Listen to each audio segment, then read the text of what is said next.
দাজ্জালের নাম তো আপনারা শুনেছেন। ভয়ঙ্কর ডেঞ্জারাস একটা ক্যারেক্টার।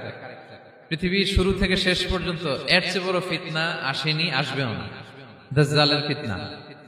সে তার এক চোখ থাকবে, আরেক চোখ এরকম বন্ধ থাকবে, এখানে লেখা থাকবে কাফারা। কোনোভাবেই তাকে দমানো যাবে না, হত্যা করা যাবে না। আল্লাহ নবী ঈসা আলাইহিস সালাম তাকে হত্যা করবেন। তো যে ব্যক্তি সূরা কাহাফ তেলাওয়াত করবে, সূরা কাহাফের প্রথম 10 আয়াত বিশেষ করে মুখস্থ রাখবে, আল্লাহ তাআলা উসিমা মিন ফিতনাতিদ দাজ্জাল, দাজ্জালের ফিতনা থেকে তাকে বাঁচাবেন। তো আমরা দাজ্জালের ফিতনা থেকে বাঁচতে চাই কি চাই না? আমরা যেন সূরা কাহাফের প্রথম 10 আয়াত মুখস্থ করি, সূরা কাহাফ যেন জুমার দিন আমরা তেলাওয়াত করি। So now the question arises, what is the relationship of Suratul Kahf with Dajjal? দাজ্জালের সাথে সূরা কাহাফের রিলেশনটার কারণ কি? একটা মেকানিজম তো এখানে আছে। এত সূরা থাকে, রাসূল সাল্লাল্লাহু আলাইহি ওয়াসাল্লাম কেন বলেন যে সূরা কাহাফ পড়লে দাজ্জালের ফিতনা থেকে বাঁচবে? কারণটা কি? এর কারণ হচ্ছে দাজ্জাল আমাদেরকে যে সমস্ত জিনিস দিয়ে ফিতনায় ফেলবে, ওই ফিতনাগুলোর সলিউশন আল্লাহ তাআলা সূরা কাহাফের ভিতরে রেখে দিয়েছেন। দাজ্জাল 4টা জিনিস দিয়ে আমাদেরকে ফিতনায় ফেলবে। দ্যাটস ট্রায়াল অফ ফেথ, এক নাম্বার। ঈমানের পরীক্ষা সে আমাদেরকে ফেলবে, আমাদের বিশ্বাস নিয়ে ছিনিমিনি খেলবে সে। এটার সলিউশন আছে সূরা কাহাফ, আমি বলবো আস্তে আস্তে। 2 নম্বরে দাজ্জাল আমাদেরকে ফিতনায় ফেলবে, দ্য ট্রায়াল অফ ওয়েলথ, সম্পদ দিয়ে সে আমাদেরকে ফিতনায় ফেলবে। 3 নম্বর, দ্য ট্রায়াল অফ নলেজ, জ্ঞান দিয়ে সে আমাদেরকে ফিতনায় ফেলবে।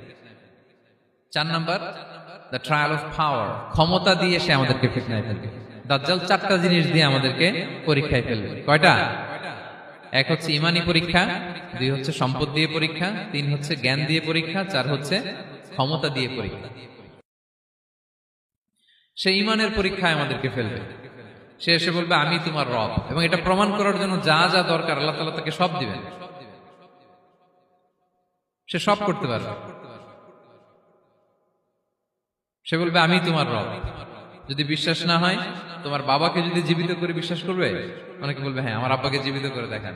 তো তার বাবাকে ঠিকই সে জীবিত করে ফেলবে। আসলে শয়তান তার বাবার সূরত নিয়ে সামনে দাঁড়াবে। আরে তাই তো, এটাই তো আমার বাবা, এটাই তো আমার দাদা। মানুষ ফিতনায় পড়ে যাবে, ঈমানের ফিতনায়। সে ভাববে আসলে এটাই বোধহয় আমার রব, এবং তাকে এত ক্ষমতা দেয়া হবে, তার ডান দিকে থাকবে জান্নাত, বাঁ দিকে জাহান্নাম। তার কাছে আল্লাহ এটা দিবে।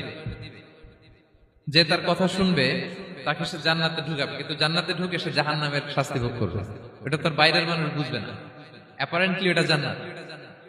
আর যে তাকে মানবে না তাকে সে জাহান্নামে ফেলবে, কিন্তু জাহান্নামে ঢুকলেও সে জান্নাতের নাজ নেয়ামত ভোগ করবে। তাহলে এই যে ঈমানের ফিতনায় সে ফেলে দিবে আমাদেরকে। তো ঈমান কি করে বাঁচাবো, এটা সলিউশন আমি শোনাবো আপনাদের।